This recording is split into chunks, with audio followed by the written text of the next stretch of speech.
Hello and welcome to WJTS in.form. I'm your host, Bill Potter, and in this edition of WJTS in.form, we're going to talk about something that may be coming in the future, but what we want you to know is that this is by no means has been decided, but it's just simply being looked at right now. Joining us in the studio is Bridgette Jarboe. She is the clerk for Dubois County, and Bridgette, welcome to the show. Thanks for having me. Well, I think we're going to talk about something that is kind of being looked into, and that's voting centers. Yes. Voting centers as opposed to polling places. What's the difference?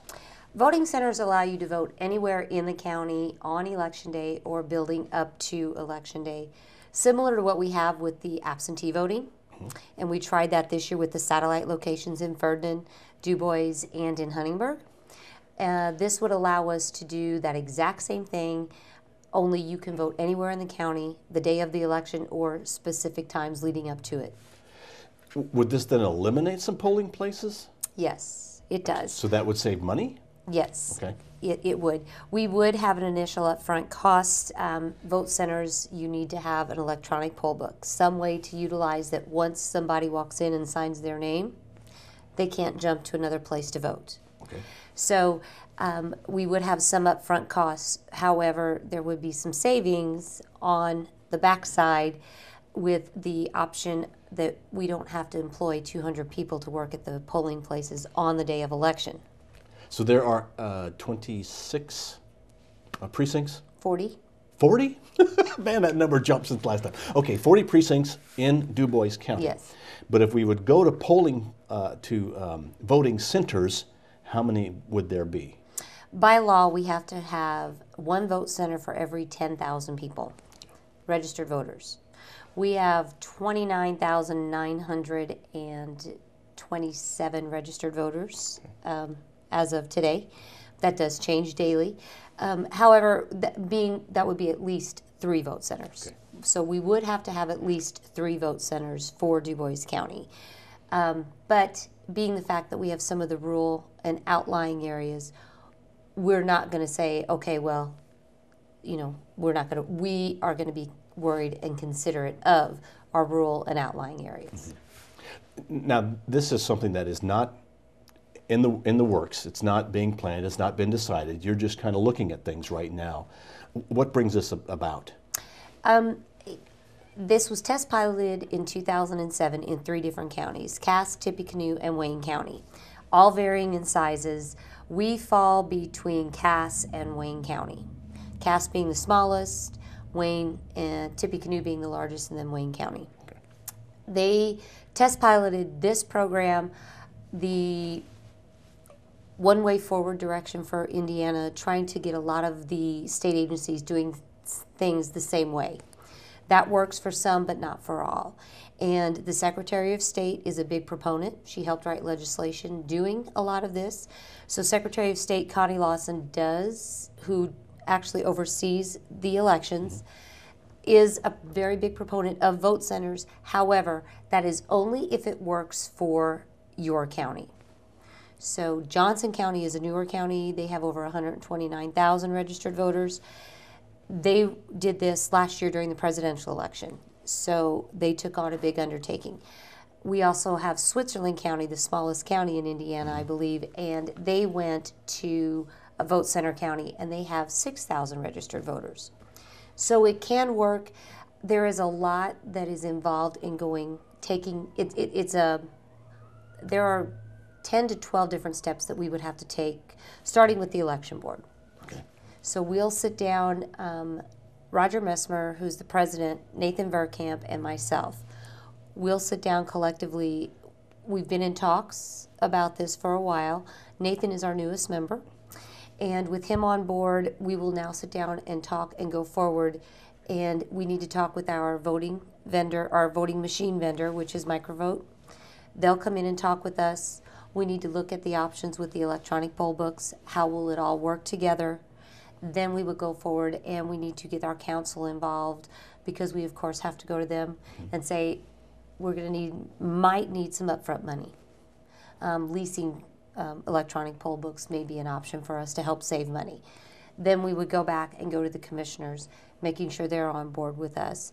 We also will hold public forums, and we will sit and get the public's questions and their concerns. So you're going to take questions from the public or want to know what they think, because some people may bring up some things, or they may have a concern that may not be justified, and you can kind of help let them know that this is how it's going to work. Yes. Can you, if you have just these voting centers, how can you reach out to some of the rural areas, maybe through the week, through the like a mobile unit? Yes, we would try to look at what we call satellite voting. During the 30 days before the election, the courthouse is open, so everyone can come in and traditionally vote absentee. We tried satellite voting this year at Ferdinand and at the Huntingburg Event Center. So with those two options going, people were able to come in and vote. We had specific hours. We know we may need to modify some of those. However, we can also have what they call a traveling vote center. It may be one day we could be at a nursing center, and anybody in the county that is there that day, they could go and vote if they are ready to place their vote. And we can travel that throughout the county and hit all the areas so that we do get everyone. It is similar to the travel board when they go out to vote, only they do it with paper. This will be done with machine ahead of. Now, I have heard people say that, oh, someday we're all just going to sit at home and vote on the internet. I guess with computers and with the onset of the infrastructure of the internet, it kind of changes things, and it can lead to things like this and a different way of voting. I can see that down in the future. That may be a big possibility that we can do that. The security is the biggest issue that we run into, is somebody using somebody else's identity. We don't have voter fraud happen very often. I don't know that it's happened here in Dubois County. You hear about it, and thankfully you hear about it more in other states. Oregon and Washington, those two states, the state of Washington, I believe, is mail-in only. Everything for them is a mail ballot. So they do things, every state does everything differently. So I'm sure there will be a state out there that will test pilot internet voting. Is there anybody doing voting centers as a state yet? Not that I'm aware of where a complete state allows you to do a vote center. And then it would be, how far do you take this with a vote center? When you go to a vote center state, then if you have a child that's residence is still here in Dubois County, however, they're at school at Bloomington, if they're on the internet, they could vote, and they can pick up their Dubois County ballot to vote for whoever they need to vote for. Going down the road is where I'm trying to take you is, could you have a child that lives in California, and could they vote it electronically to vote here in Indiana on election day? Where, it's an endless road. So, we have a lot of options out there, but we don't want to jump the gun. Well, there's a lot of options, but then there's a lot of challenges that come with it. Yes. And that's where you're at right now, is kind of looking at what are the challenges, what are some things that have to be in place for this to happen. Exactly. And it takes a lot. It takes the community. We need the community's involvement. We need to know how they feel about this change. And as we all know, most people don't like change. And it's not something that we want to force on anyone. But again, sometimes we need to make changes to do things maybe a little bit better, or to give more options for more people. So, the community, getting them involved and getting them behind this idea, again, if we can save money, that keeps the budget down. We do budgets, every office does their own. So when I have to go in and ask for money, if my election budget doesn't need to be where it's always been, then I can scale back on that. And then that's money that can be put somewhere else that we possibly do need it. And in a way, this discussion is somewhat premature. We want you to know no decisions have been made. That's just being looked at right now. Exactly. And again, we will hold public forums. We will hold a couple of those around the county. We will ask for the people to come and give their input. They can call our office with questions, things that they may have. We don't want to let anyone think we're going to make a decision without that.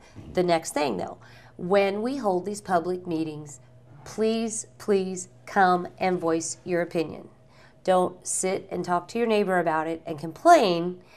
Come in and talk to us about it and let us hear your legitimate, concerns so that we can work to ease those concerns and take them, for what they feel is the best for the county. Well, Bridgette, thank you very much for coming in. Is there anything else you'd like to add? No. Again, we will let everyone know about the public forums that we will hold concerning the vote centers.